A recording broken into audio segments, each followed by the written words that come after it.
On the night of July 3rd, 1970, the largest military engagement in Ireland since the Easter Rising of 1916 took place.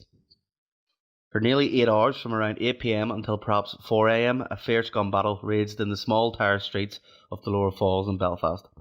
The area had been placed under an illegal curfew by 10 p.m. by the British Army, which was determined to disarm the heartland of republicanism in Belfast.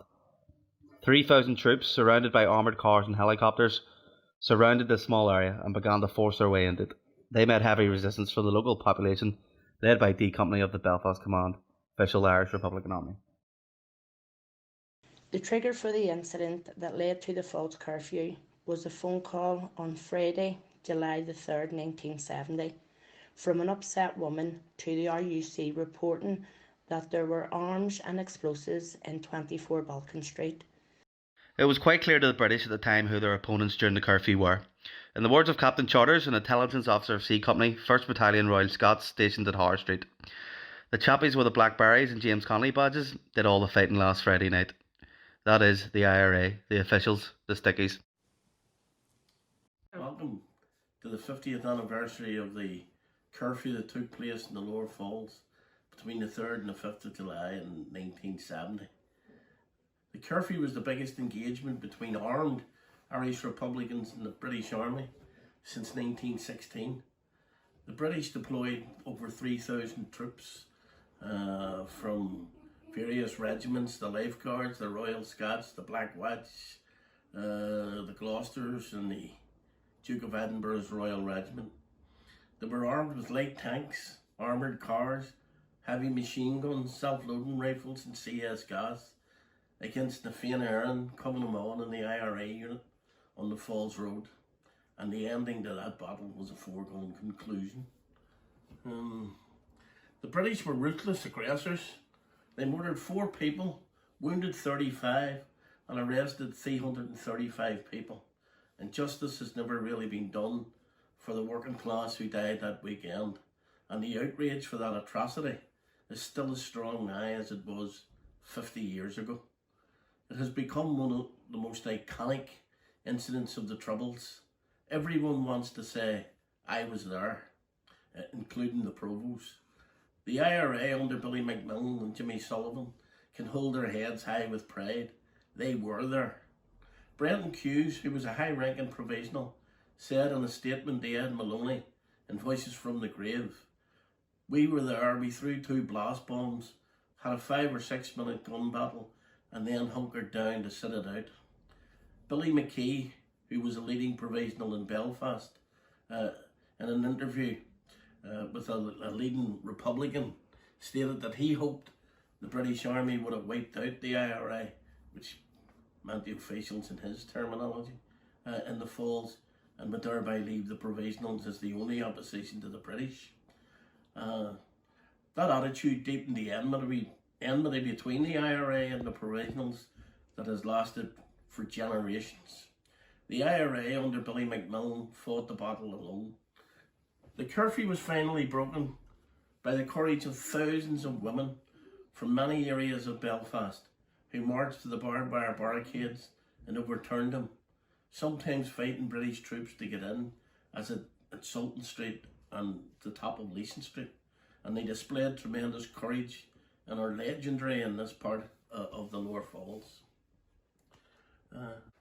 So some of the impacts of the curfew for us as Republicans were fairly clear.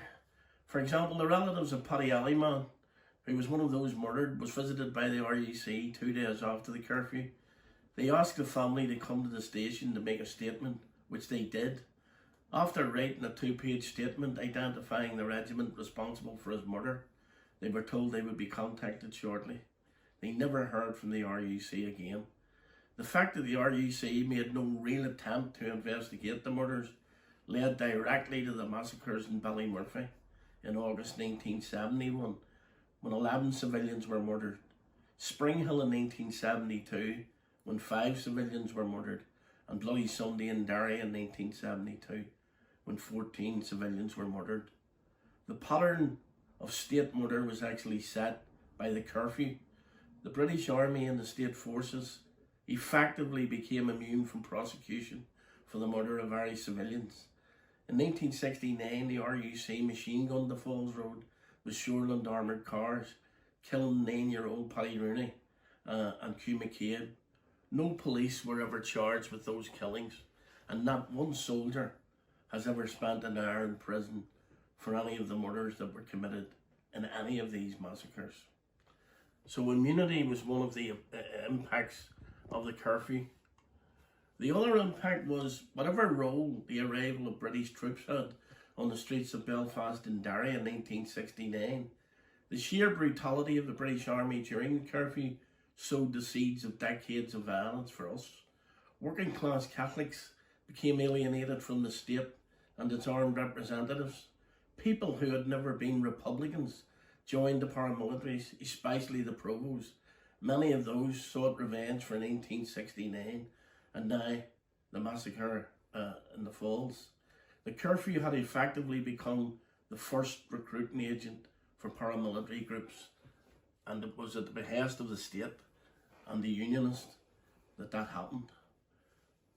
The British brutality during the curfew and indeed afterwards displayed a colonial mentality in Northern Ireland, which viewed us as simply another field for similar operations that they had run previously in Malaya, Kenya, Haiti and Cyprus.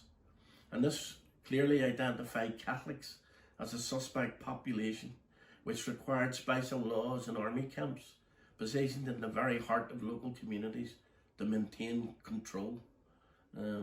Hence, during internment, land that had been reserved for local businesses in the White Rock, GAA pitches in Crossmaglen, local factories in Andersonstown were commandeered and occupied by the British Army. Similar tactics were used by the Americans in Vietnam during their occupation there. The curfew, for us, amplified the opinion that Northern Ireland was not reformable, and that undermined the credibility of the Northern Ireland Civil Rights Association, which was such a plank of Republican ideology. And that whole idea of reform was later dealt a death blow by the events of Bloody Sunday. Never since has a civil rights march been seen on the streets of Northern Ireland. And that also suited the provisionals, because no one was now arguing for reform of the state. It also totally undermined the ideology that was created by the likes of Golding, Sean Garland and Billy McMillan, and other Republicans who throughout the 1960s had developed and renewed the Republican movement, and its understanding that physical force politics had failed to establish an Irish Republic in the 30s, the 40s, the 50s, and the provisional campaign has also failed to achieve that objective. Today, Sinn Féin simply administer Northern Ireland as part of a partitionist state under British rule. The Civil Rights Campaign had disarmed the RUC, disbanded the B Specials, reformed housing allocation, introduced one person, one vote, and ended gerrymandering. The Provisionals Campaign, after the curfew, re-established an armed police force, the establishment of a police reserve, the UDR, and destroyed any prospect of working class unity or a united Ireland in our lifetime. So the curfew essentially established the credibility of the provisional IRA and ensured decades of violence after that. So in some senses, when we ask why should we remember the curfew, I mean, if we're sensitive to the relationship between culture and commemoration, it creates a space for actually thinking about the manner in which you can commemorate events in a very positive way. And if we don't think about and learn about the past and our place in it, and we can easily repeat what happened. So it's not a time for us to honour conflict, and that's not what you do when you commemorate the curfew. Conflict isn't something to be honoured, although some might say that as a nation, we do honour violence when we're celebrating 1798 or 1916. The Falls Curfew, for me and for many others, was a momentous event in modern Irish history. It's something that distinguished us from other people, Irish Republicans, from violent sectarian nationalists. It also set disastrous historical precedents, immunity for murder from the state and its armed forces, It acted as a recruiting agent for paramilitaries, especially the provosts, who into their ranks flocked nationalists, Catholics, Glasgow Celtic supporters, in order to get revenge for 69 and now for the curfew. And it also, in the aftermath, drove the Civil Rights Association off the streets. And I think those are things which we as a party, those are things which we as a community should remember and learn from. And I think that's what we're doing. So I'd like to thank everyone who took the time to actually watch this video, because I think it's important that we all still remember what happened to us as a community in the 1970s.